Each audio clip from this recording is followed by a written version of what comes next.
Halo sahabat Balai Buku Bekas.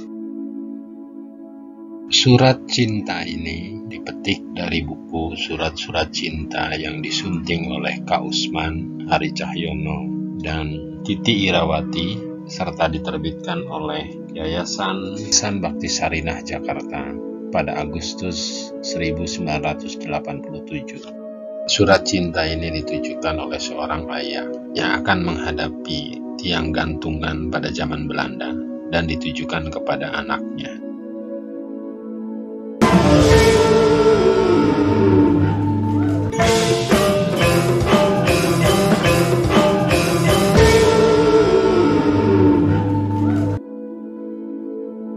Buat anakku, dari balik terali besi ini, ayahmu selalu berdoa untuk keselamatan dan kesuksesan. Hari ini kulihat matahari masih berada di timur, berarti perjalananmu masih sangat panjang dan jauh. Masih banyak bukit yang harus kau daki dan jurang yang harus kau turuni. Hidup memang tidak selalu berada di jalan yang mulus. Sesekali kau mesti bertemu dengan pesona, dan pada kali yang lain kau bertemu dengan petaka. Hidup ini penuh dengan tantangan, anakku. Karena itu kau harus siap. Dulu ketika engkau pertama hadir di dunia ini, aku bertanya dalam hati, siapakah anakku ini? Sampai sekarang jawabannya belum juga aku terima. Engkau masih dalam proses mencari dirimu sendiri, anakku. Anakku, ada dua jenis manusia yang lahir ke atas dunia ini. Manusia pertama adalah manusia yang lahir karena kontrak kekhalifahannya dengan Al-Khaliq, sang penguasa semesta. Dia lahir untuk menjadi khalifah Tuhan di muka bumi. Karena itu segala ekspresi sosialnya senantiasa menampakkan wajah Tuhan di muka bumi. Wajah yang perkasa, wajah yang adil, wajah yang pemurah, wajah yang pengasih, wajah yang agung, wajah yang pandai, wajah yang bijaksana, dan wajah yang suci. Manusia khalifah ialah manusia yang senantiasa bergerak membuat kedamaian, keadilan, dan kemakmuran di bumi. Dengan demikian, dia adalah energi bagi geraknya jagat raya beserta segala isinya. Dia ada, hadir, dan eksis, dan dunia ini sebagai subjek sejarah dan kebudayaan. Kau dengar semua itu, anakku. Sedangkan manusia jenis kedua ialah manusia yang lahir akibat ledakan penduduk yang 2,3% setahun.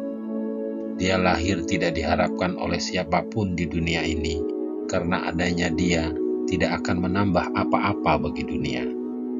Dan jika tidak ada, juga tidak mengurangi apa-apa bagi dunia. Dia hanya sekedar ada, tetapi tidak pernah hadir dan eksis. Dia tidak pernah dicatat oleh sejarah apapun dan manapun, kecuali hanya dalam angka-angka statistik kependudukan.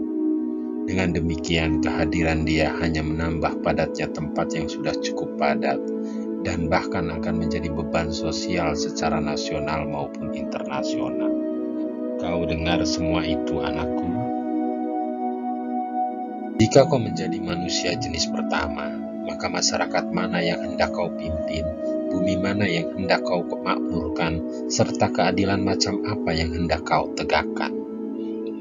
Tapi, jika dirimu manusia jenis kedua, maka sistem sosial mana yang akan menindas engkau, lapangan kerja macam apa yang sudi menyediakan tempat untukmu, serta hukum bagaimana yang bisa memberikan keadilan buatmu. Anakku, eksistensi manusia senantiasa mewujud dalam bentuk subjek dan objek dari sesuatu. Dia akan berperan sebagai penggembala atau sebagai tertindas, sebagai dewa pembangun atau sebagai beban kemanusiaan.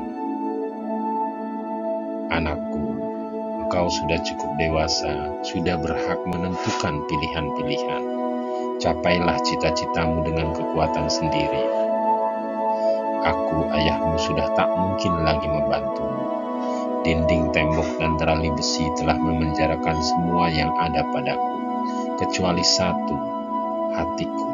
Namun demikian, kekuatan hati ini tak bisa secara langsung menghasilkan uang untuk biaya sekolahmu. Karena itu engkau harus mencarinya sendiri. Hayatilah kehidupan sebagai sorga, dan di bawah atap langit ini engkau tidak sedang berjalan sendirian.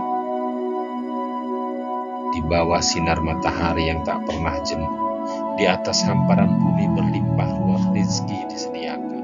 Kayuhkan kakimu untuk melangkah, dan julurkan tanganmu untuk meraih apa-apa yang kau perlukan dalam hidup ini. Tapi kau harus ingat bahwa hidup adalah kerja keras. Apa-apa yang dapat kau capai haruslah sebanding dengan tetesan keringatmu. Anakku, hari ini kulihat matahari di ufuk barat, pertanda kehidupan segera berakhir. Bagiku esok hari matahari tak akan terbit lagi. Tiang dan tali gantungan yang sediakan pemerintah Belanda akan mengantarkan ayahmu ke alam yang abadi. Pagi subuh, lonceng kematian akan berdentang, dan Israel akan tersenyum menyambutku, mengantarkan aku kepada paduka yang mulia Tuhan yang Esa. Tak ada yang perlu diratapi. Dengan demikian, berarti aku akan berpindah ke suatu kehidupan yang lebih damai, melalui puncak prestasi kekhalifahanku di dunia ini, dalam membela persada Ibu Pertiwi dengan tetes darah yang terakhir. Selamat berjuang, anakku. Ayahmu, Suratno.